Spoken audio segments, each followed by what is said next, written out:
ஹன்சிகா அவங்களுடைய அண்ணனோட ஒய்ஃபுக்கு இவ்வளவு கொடுமைகள் கொடுத்திருக்காங்களா? இதனால கைதாக போறாங்களா?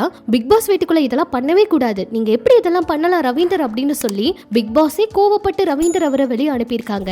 வாங்க என்னாச்சுங்கிறத பார்க்கலாம். ஒரு 2 நாளாவே பாத்தீங்கன்னா ஹன்சிகா அவங்களுடைய செய்தி ரொம்பவே அதிகமா பரவிக்கிட்டு இருக்கு.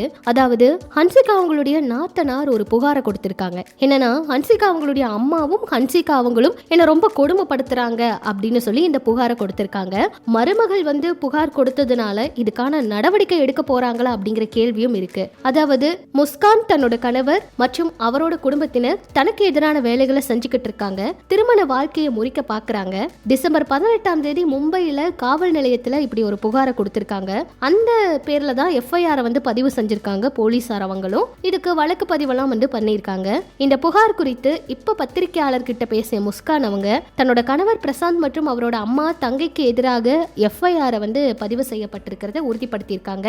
அப்புறம் பேசும்போது நானும் பிரசாந்த் மோட்வானியும் கடந்த 2020 திருமணம் பண்ணிக்கிட்டோம். எங்களுக்குள்ள கருத்து மோதல் ஏற்பட்டதுனால 2022 பிரிஞ்சு வாழ தொடங்கினோம். நிலைமை இப்படி இருக்கும்போது பிரசாந்த் குடும்பத்தினர் என்கிட்ட இருந்து விலை உயர்ந்த பரிசு பொருட்கள் மற்றும் பணம் எல்லாம் கேட்டாங்க. தங்கிட்ட சொத்து மோசடியில ஈடுபட்டாங்க. தன்னோட மாமியார் மற்றும் மைத்துடை ஹன்சிகா என்னோட திருமண வாழ்க்கையில தலையிட்டு கணவருடனான உறவை சீர்குலைச்சிருக்காங்க. இப்படியெல்லாம் வந்து முஸ்கான் அவங்க வந்து குற்றம் சாட்டியிருக்காங்க. கணவரோட வீட்டு வன்முறையால் முகத்தோட ஒரு பக்கத்துல தற்காலிக பலவீனம் அல்லது அசைவின்மை ஏற்படுத்தும் பெல்ஸ் பால்சி அப்படிங்கிற நோய் எனக்கு ஏற்பட்டிருக்கு அப்படின்னு குற்றம் சாட்டியிருக்காங்க. நான் சட்ட உதவியை நாடி இருக்கேன். இந்த கட்டத்துல மேலும் கருத்து தெரிவிக்க எனக்கு உரிமை இல்லை அப்படின்னு சொல்லியிருக்காங்க.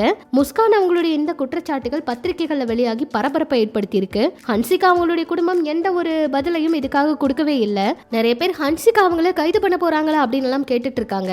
அது மட்டும் இல்லாம வாழ்க்கை கணிக்க முடியாதது, அப்புறம் நிறைய ஆச்சரியங்கள் எல்லாம் நடந்தது. சில பேர் நான் எங்க இருக்கிறேன்னு யோசிக்கிறாங்க. சில பேர் நான் என்னோட தொழிலை விட்டு வெளியேறி விட்டதான் நினைக்கிறாங்க. சிலருக்கு நான் என்ன கஷ்டப்படுறேன்னு உண்மையெல்லாம் வந்து தெரிஞ்சிருக்கலாம். இப்படிங்கிற மாதிரி எல்லாம் அவங்க சொல்லியிருக்காங்க. நிறைய மன அழுத்தத்துல இருக்கிறதாகவும் சொல்லியிருக்காங்க. 70% குணமடைஞ்சதுக்கு அப்புறமா மறுபடியும் வந்து கடந்த சில மாதங்கள் எனக்கும் என்னோட பெற்றோருக்கும் ரொம்ப மன அழுத்தமா இருக்கு. வீங்கிய முகம், தாங்க முடியாத வலியோட நான் இருக்கேன் அப்படிங்கிற மாதிரி அவங்க வந்து வேதனையா சொல்லியிருக்காங்க.